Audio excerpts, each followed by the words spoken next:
we are now looking into area where we have already done some part earlier in the before PN junction or during PN junction.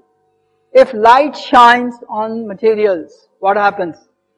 And our interest of course is in semiconductors, but that can happen. This particular area of photonic can take care of light and any other form of energy conversions or amplifications from one to other, not necessarily electrical. Our interest probably more is in electrical energy transfers or optical to electrical or electrical to optical, that we may look into only those devices. But please remember, there are devices which are optical to optical, sound to, that is vibrational modes to or acoustic to optical, optical to thermal, thermal to optical without transforming through electrical signals. Okay. So ultimately there are many other materials, devices which are available, which this course will not actually consider. We will only consider devices where, particularly if it is only optical going, maybe we will show you what is purely optical transmissions. What are those devices called where purely light goes, some certain wavelength passes through material and certain wavelength does not. The band of frequency in which or band of wavelength which material does not transmit is called photonic gap or photonic band gap. Okay. So there are materials which have photonic band gap as compared to electronic band gap as in the case of semiconductors. So some simile I may show you what are the photonic pure optical devices, because as I say optical communication is going to be era of next 10-15 years.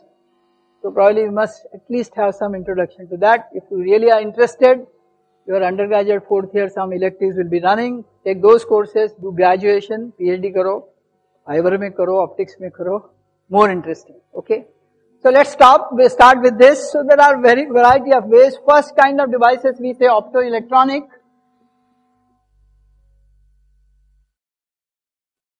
These devices I call, that means there is interaction between light and electrical energies and therefore we call them optoelectronic, and these are of more interest to us compared to pure photonic devices. Okay, but though we will show you some of them. Even in this area, there can be two possibilities. One, you may have a optical energy shining, optical energy conversion to electrical energy. This is one possibility, that you shine light of particular wavelengths and it is proportional to create some number of electrons or electron hole pairs and therefore generates currents and voltages. Okay, so we are converting an optical energy into an electrical energy. These devices are essentially of these kinds. One is called photoconductors.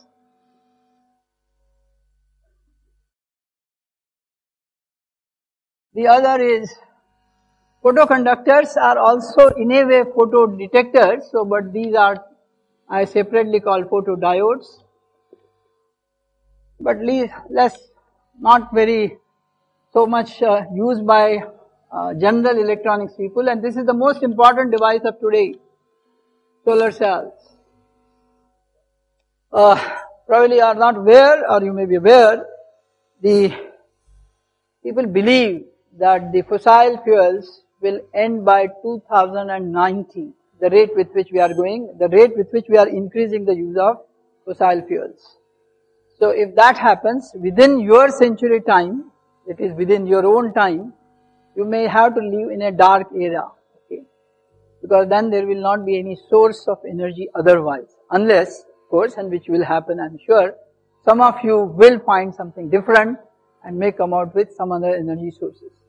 One of the most popular energy source these days people are looking into is solar energy. We are looking for what we call photovoltaic cells. Okay. We are trying to see, can we have a electrical power generation by converting the optical light into this. The source of optical energy is as of now, because if sun's life is going to be another few million years or 10 million years at least, then the light source is infinite. Okay.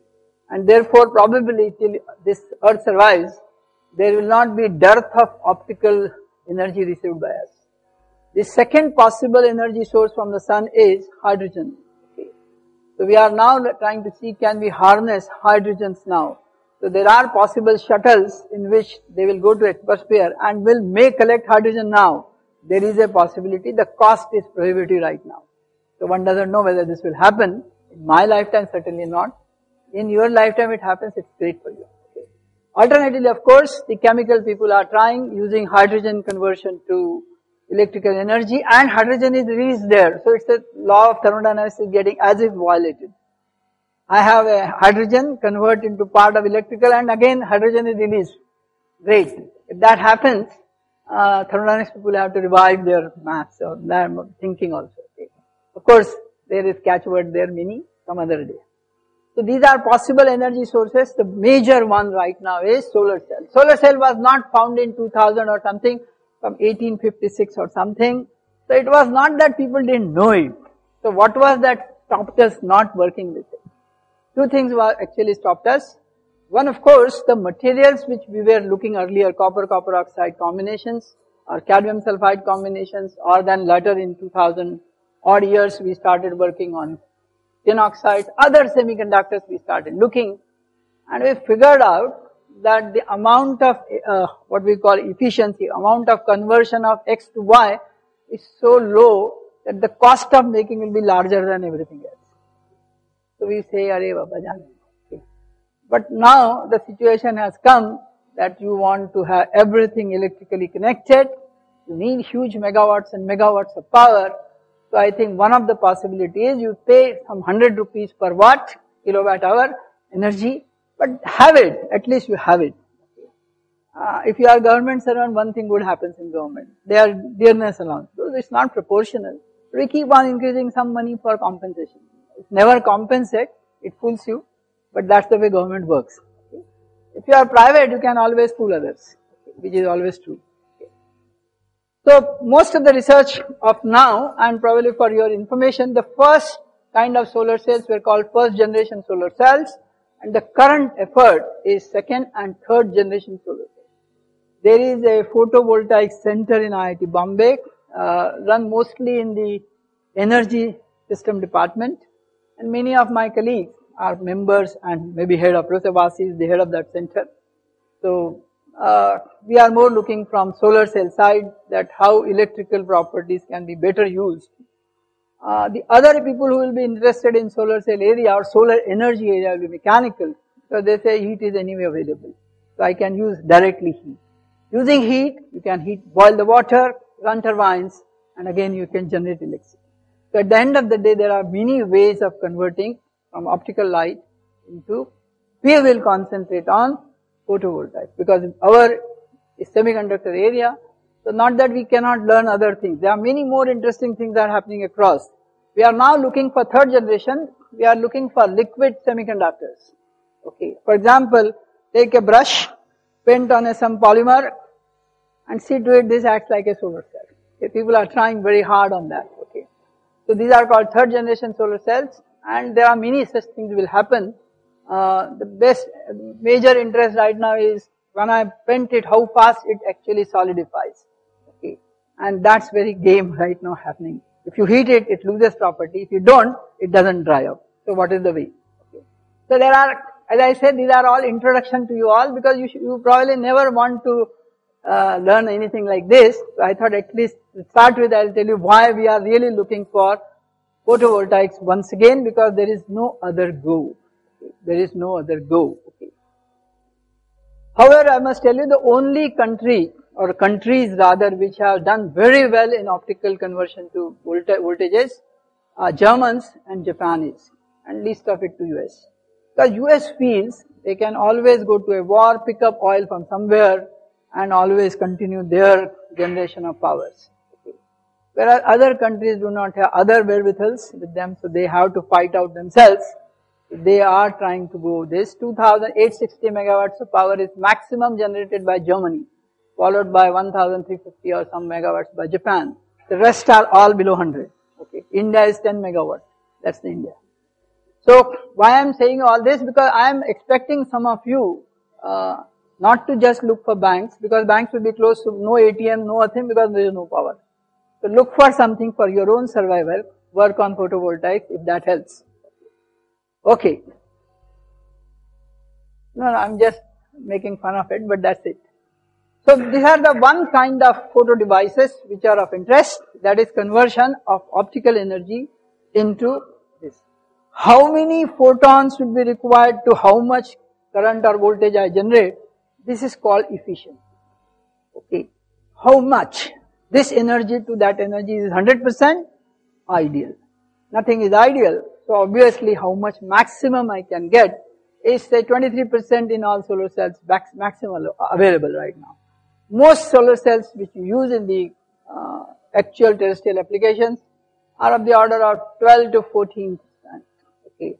And the cheapest version have 4%, because then they are very cheap.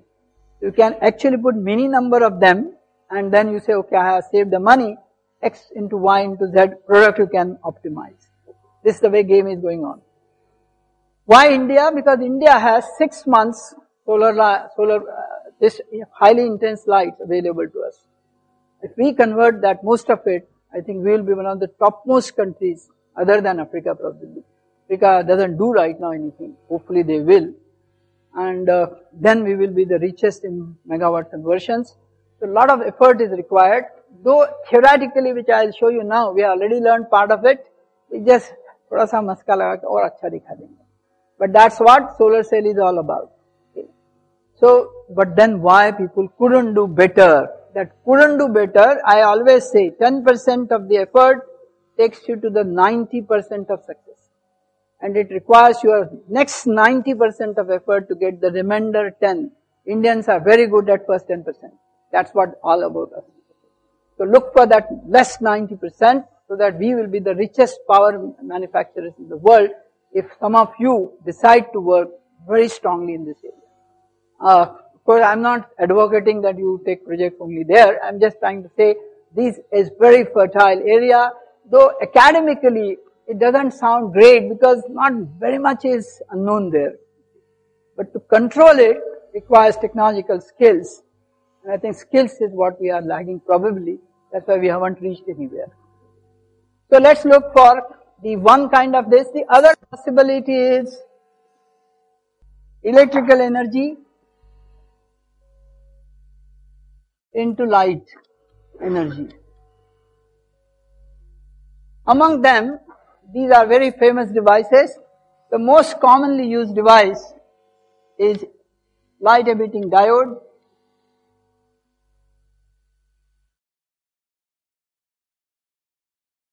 Famously known LEDs. Now there is also a research which is required in LEDs right now. For example, most of the LEDs which we make, I don't know how many of you have seen the manuals. The best of LEDs may draw 20 milliamps of currents. Okay, the highest current which most LEDs we use is 20 milliamps current. If you are really looking for LEDs as a lighting element, okay, for the replacement of incandescent lamps or tubes or otherwise, you at least need 1 to 10 amps of current going through them. So there is no right now a LED which can stand up to an amp of current. Okay. That is the challenge. How do I make an LED which has larger photo efficiency and also can sustain large currents? Okay. This is another challenge which most lighting industry all across the world is trying. Okay, LED. Of course, for your this is a side factor on that.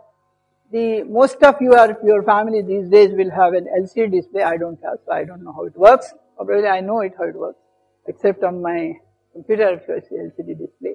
But there is a LED TV displays are available, and they are extremely costly. So it looks very funny. Actually, if you look at the way it is done, it may cost say 2,000 rupees to create an LCD converted to LED. But since it's a novelty, they are charging you 4 times, 5 times, whatever money they can. Unless Power starts his own industry and sells in half the price. They'll all run away. This is where the problem is, that since there is no one else, I all cartel together and sell at any price. Okay. Please remember that LED is only difference between LCD and LED is, there is a background light is normally halogen lamps in LCDs, whereas in this case specifically there is a plasma lamps created which gives you distributed lights, and therefore it gives light emitting systems which are better than normal displays. The pixel size is smaller. The other possible device in which light can be emitted using electrical energy, but it's actually not emitted essentially. Emission is same as this, okay, but it's light emission with amplification, with light amplification, assisted by electric energy. इसे जरा बड़ा बड़ा कर दिया. इसका नाम simple है laser. So lasers are essentially you shine optical light and you actually receive optical light, but fields to help to promote its conversions. So this is another device which is optoelectronic, or mostly optics, but some of electronic part in that.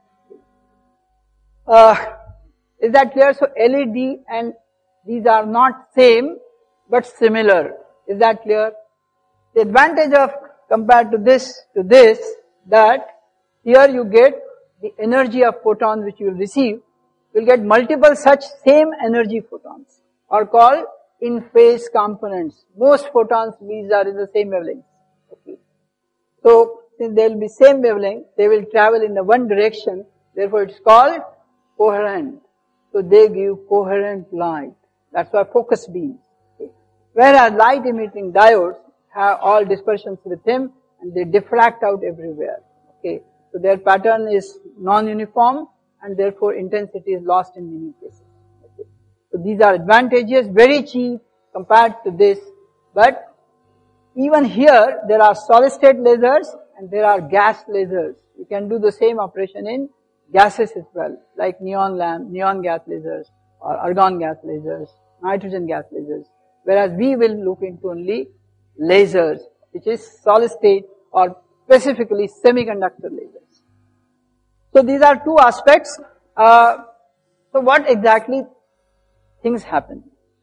The basic idea is simple and trivial to some extent. We already done it, so let's repeat it few while.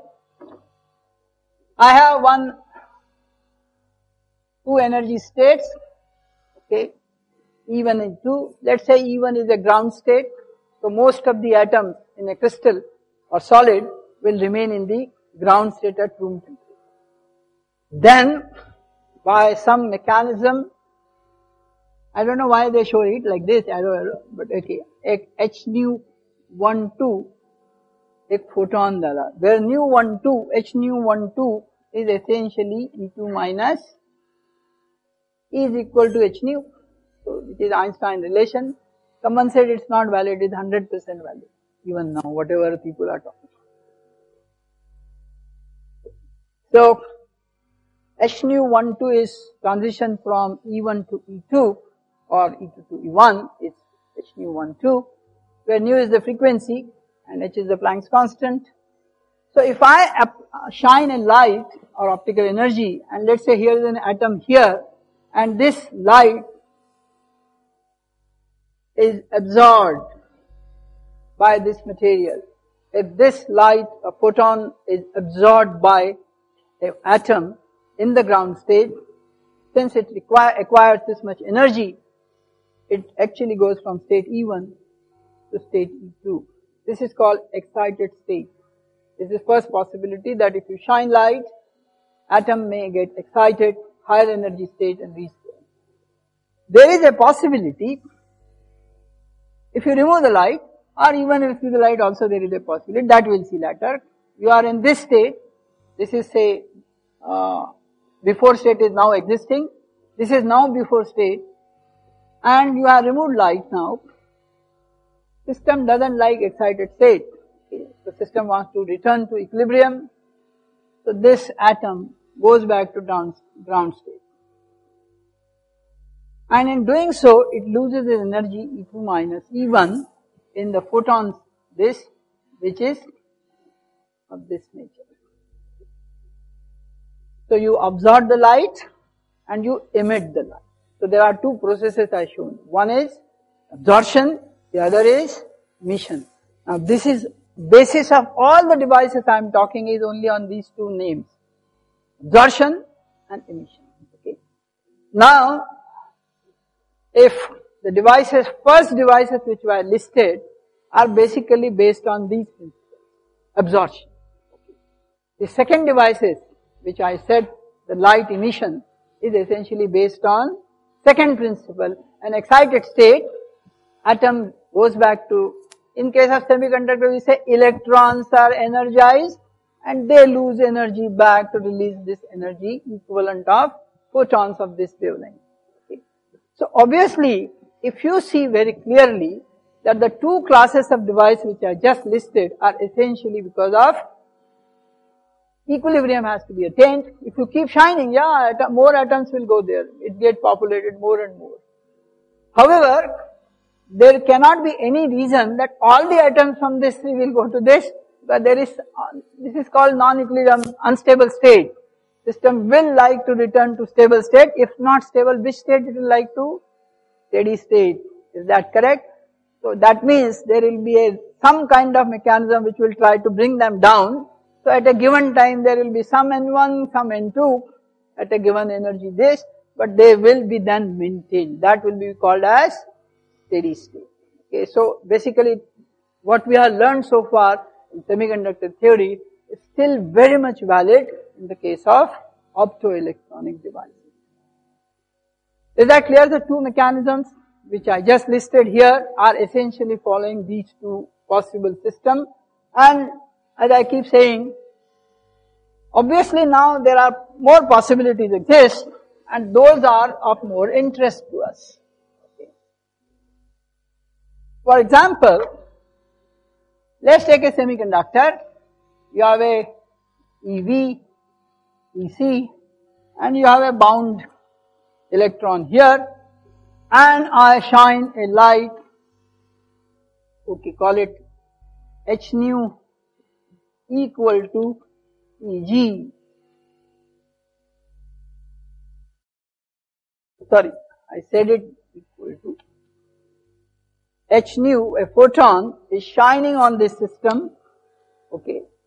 Other photons, but right now look for one photon per se, and this atom which is, electron which is bound gets excited because of energy being absorbed. Is that correct? Energy being absorbed, and this valence electron, actually maybe call it like this, square is because they are moving, otherwise circle यानी ion होता है, इसलिए square किया मैंने. So an electron is released here, hole is released here by shining one photon here, one pair of hole electron pair is created. The second possibility is that you have H nu greater than Eg. One is H nu is equal to Eg.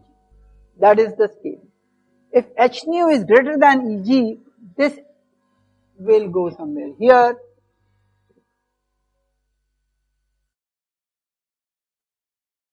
Because the energy of photon is larger, so the electrons is excited beyond Eg, because it's higher than Eg, so it's excited beyond Eg. However, since this energy state is possibility is it's not the lowest energy state in the conduction band, so the first thing it will do is try to return to the minimum state, energy state in the conduction band, and it will in turn lose what we call energy in the form of heat in most cases. Okay. And we know as the energy in the case of light, we call it energy related to a photon, energy related to heat, which essentially comes due to the mechanical vibrations, we call that as phonons. So Hk is, for example, is the energy associated with phonons. So heat is generated, so material actually gets heated and electrons go to the minimum of conduction band. Is that correct? So this is the case. H nu greater than Eg will heat the material and also will excite one electron hole pair. Third possibility exists that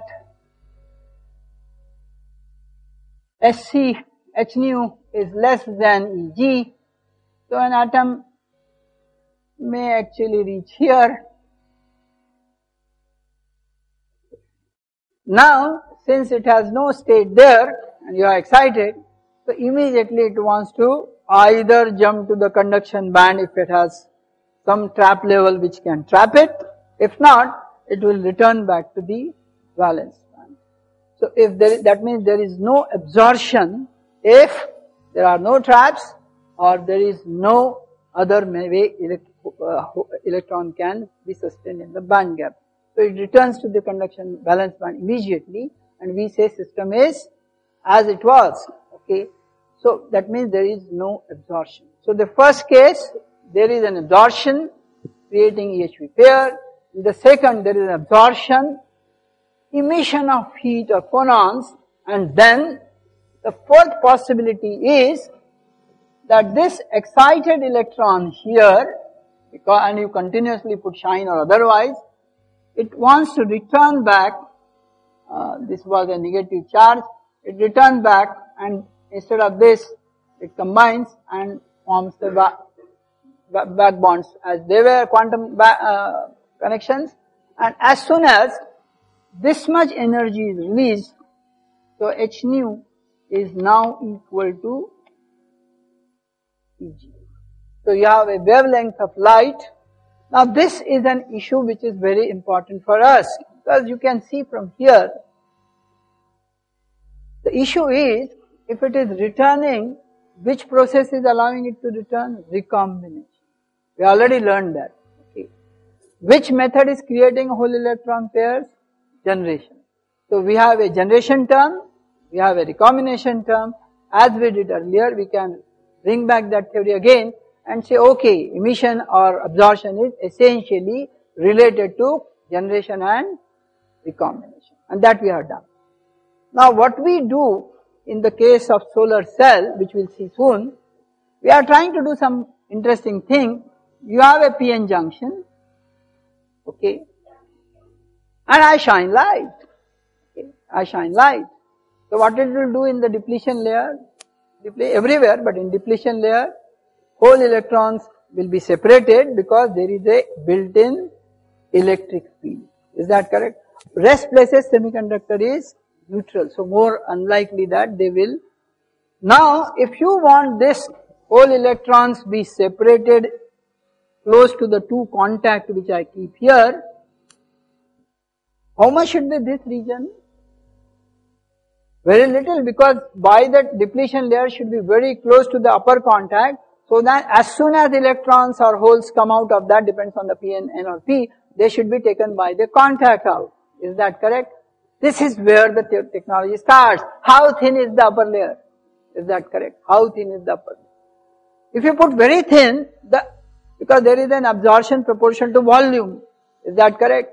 So if you don't have a larger volume there, number of photon absorbed will be less, your carriers will be created. If you keep very thin, number is smaller. If you keep very thick, the most of them may recombine before they actually reach the contact. So that is the technology part. Is that correct? So they must do some kind of surface arrays, so more carriers are generated on the surface, but not on the volume side. Okay. That's what the technology for arrays of solar cells. Is that clear why? Because this is an issue which solar cell people are trying to find out. How much is the optimal of that? Is that correct? So if electrons, holes are separated, then what will happen? The electric field is created there, and if electric field is created there, integral E dx is voltage. So you are creating a bias there. That's what essentially conversion of light into electrical voltage. That's what is called solar cell. Is that correct? So the solar cell essentially requires similar kind of PN junction what we did with additional features so that this field is maintainable. Is that correct? Otherwise they will recombine. And if they recombine, then there is no current external to be available. That's what normally PN junctions do. You put it separate long length and nothing much is seen by you. Is that correct? That's what we are trying differently in the case of this device. Is that correct? So there, how much is this and how much is this is mattering me. How much is absorption and how much EHV pairs I can create. What is that word, Chandorkar? Number of carriers created per photon is called what? Quantum efficiency. The word used is quantum efficiency. Number of EHVs, the number of carriers created per photon is called, not all photons will be absorbed, some may actually pass, okay, in the material. So obviously how much will be quantum efficiency? Less than 100% or 100%? Less than 100%. So as high an secondly, as the photons or light shines on the surface, what is the optics says? There are two dielectric materials, air and whatever the top layer is. What will happen? Partly it will go through it due to refraction and partly it will reflect. So the number of photons which actually hit the surface did not contribute to internal material, it actually got reflected. So again the photon efficiency will be less because 1080 उधर 1000 में 800 उधर चले गए तो 200 आपका हाथ लगे. How many can get in? So something we must now see that these photons do not get reflected. So what we should do? We should put something which is called anti-reflection reflective coatings, so that most of the photons go in and fewer only go out. But if doing so, they must be transparent to the wavelength of light to some extent, otherwise they themselves will absorb the light. So there is IQ business is another area where a lot of effort is going on, how to make anti-reflection coatings, okay, which has both properties simultaneously. They also should be good conductor of heat because they have to remove the heat. So is that power clear? क्या problem है? Theory बहुत आसान है, बनाना बहुत difficult. Now if you look at the LED part or light emitting systems, one of the problem with all this system is, in a normal energy state we say okay E2, E1 here, but in a semiconductor this EC and EV very close to the band edge looks like this, but in momentum vectors they do not contain same momentum. What is the band diagram really shows? For example, in silicon, okay, if this is your valence band, then the conduction band is somewhere here. And what is this? Is called indirect band gap. There is no direct band gap. Is that correct? So if an electron jumps to here, it may not emit an energy difference here, but it may lose most of it by phonons because it has to conserve the momentum. This is momentum vector and this is energy vector. So it not only has to conserve energy, but it also has to conserve momentum, and momentum means heat. So it will actually just heat it out and not much light will be seen. Similarly, by absorption, if the electron has to go from quantum valence band to this, part of it actually it is heated up, okay, and it's not reaching conduction band, it's just heated up there itself. Okay. So there is an issue in the indirect band gap semiconductors. So silicon did not show light emitting properties easily. Easily is the word, okay. People are showing it, so obviously it can be done. Okay. For example, in silicon or any such indirect band gap material, I create at least somewhere here a level which has infinite momentum vectors. The traps can have infinite momentum vectors. If that happens, electrons from the conduction band can be trapped and then release at other momentum at the valence band and can give you radiative transition between that trap level and the valence band. So the energy which will be released will be, optical release will be of this kind. So now there is a possibility that even in silicon, if I can introduce such a trap level, then I may get even light emission through this. One of the method we were trying way back, one of my PhD student in 80s or 90s. So we were looking for silicon, you'll be surprised. silicon as a crystal gives this band diagram because it's a crystalline. But why you want to insist it should be crystalline? So we said, okay, in those days there was a very popular research was, actually you dip your silicon in solutions, okay, which are agents for it, in a very controlled agents manner. So it becomes some kind of porous, some holes are created there. The porous semiconductor has equivalent traps as if, and they emit electroluminescence. So these are called porous solar cells or porous LEDs were tried in those days. The problem came what would have not been happy about? The efficiency is so poor either way that we just theory wise we did very well, we understood great game happening, how holes actually move, all is fine, that theory of quantum theory is interesting. But as a material to device, it failed. So there are many things which if you start an industry, you may start and may not succeed, but continue, you will get something greater. So what is the wavelength essentially related to Sc by lambda is the energy. Is that clear? So if I see Sc by lambda, then I can say lambda, the wavelength, could be shown to be equal to h nu in eV. H nu means energy of a photon. So this is in microns, but just substitute that value. So what it says, that if I want a light of wavelength lambda, okay, I should choose bandgap of this energy which corresponds to this relation. Is that correct? Which essentially means you must start looking for materials which will give you a bandgap related to a particular wavelength of light you were looking for. Is that correct? So it is not that the white cap of LEDs are put pens and actually use a yellow, red or green. Actually the material here has a bandgap which emits light of those wavelengths. Okay, so what are the three LEDs we could see? Green, red and yellow. Because these are the three materials whose bandgaps known to me which correspond to these wavelengths. Okay. I could not get those days different materials with varying bandgaps or different bandgaps which can give me other wavelengths of light, visible light. However, even in my time when I was a student, people were looking for LEDs which does not emit visible light. So which spectrum we are looking for? What is the visible spectrum? Say around 0.39 micron or 3900 angstrom to 7200 red light. This is the visible light. Is that correct?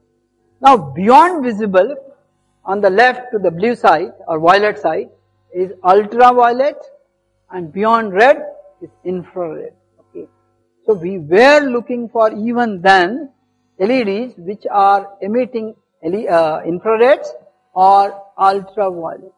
So it is not that we were not looking for materials, we were only looking for materials which gives visible light. But in general electronic system, if it is infra or something, I don't see it, then what do I say? So I want to actually see something. So I am also looking for visible LEDs, visible light LEDs. But the usefulness of LEDs does not end only with the visible spectra, but beyond visible spectra, either side. These are three names we give you. First is called near ultraviolet, far ultraviolet, extreme ultraviolet. Near infrared, far infrared, extreme infrared. Extreme infrared can be as high as 30 microns to 100 microns. Light is called extreme infrared. The sun radiation has largest part is far infrared to extreme infrared. The actual infrared which we see 7,000 to 1 micron is very little. That's why it's not being so often used for that. Okay. So these are the issues you all should realize, that why photonic devices required both thinking, some optics thinking and some electrical thinking simultaneously, so that best of both can be attained. Okay, so this relationship is sacrosanct for us, okay, in either case. Okay. So as soon as I know my EG, I know what wavelength of light I am going to get. For example, if I have a 0.5 microns of red, yellow light has this wavelength, so how much is the energy it should have? रखो ना भाई इधर,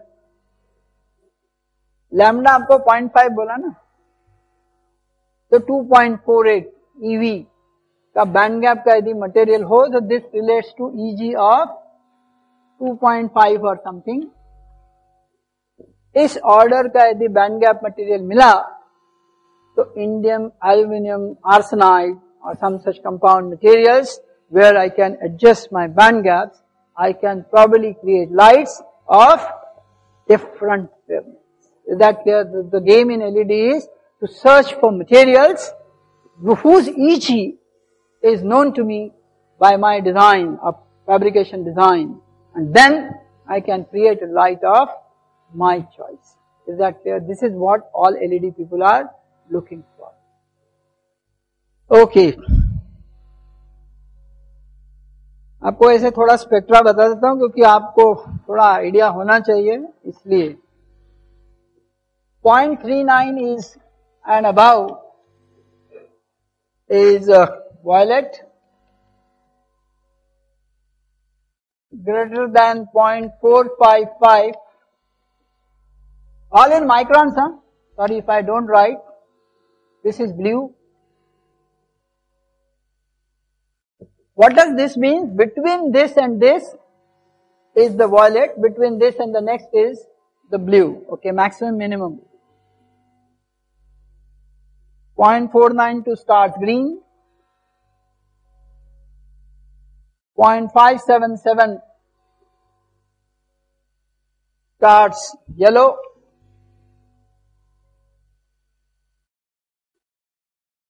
537. 0.597 starts orange. Then 0.622 is red, which ultimately should be less than 0.77 micron. So the visible band is between 0.39 to 0.77 is the visible band, okay, microns. What is 0.39 microns means how many angstroms? 3900 angstroms to 7700 angstrom is the visible spectra, okay. This is called electromagnetic spectrum, okay. Just to give you some idea, 0.3 to 0.39 is called near UV, 0.2 to 0.3 is called far UV, and 0.01 to 0.2 is called extreme UV. So why extreme UV, Raj? Any idea why I am kept on using this word extreme UV, extreme UV? In integrated circuit, when I actually put a pattern, the separation of the lines is decided out of the wavelength I use. Is that correct? So if I want a 100 nanometer line, my wavelength should be better than that because otherwise I cannot resolve the two lines. That's what optics said. Okay. So I am looking for extreme UVs. So Intel is, of course I should not say, but since I know it, I may tell you, Intel is working on extreme UV lithography, and there are at least 75 engineers working to get this extreme UV lithography.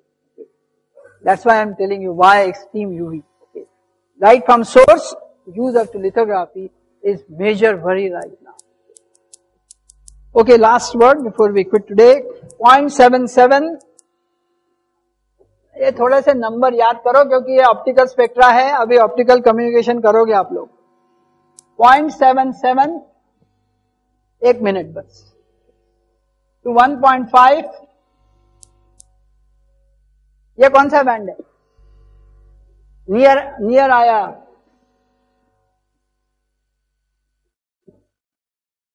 then 1.5 to 6 micron medium IR, then 6 micron to 40 microns is called far IR, and 40 to 1000 microns millimeter range is extreme IR. किसी को यदि radio astronomy में interest है तो IR spectroscopy is done at far infrareds. Okay, radio astronomy करना चाहते हो तो ये फार IR के तरफ ध्यान दो. 6 to 40 micron window FFT किया जा रहा है. So these are essentially spectra, and any light you want to create should be corresponding to 1.24 micron by EG. Search EG to get this wavelength. Okay, if you can get this, so there is a new area started we call bandgap engineering. What is it called? Bandgap engineering. That means I can vary it now, and if I can vary it, I have other LEDs possible. Okay, see you tomorrow.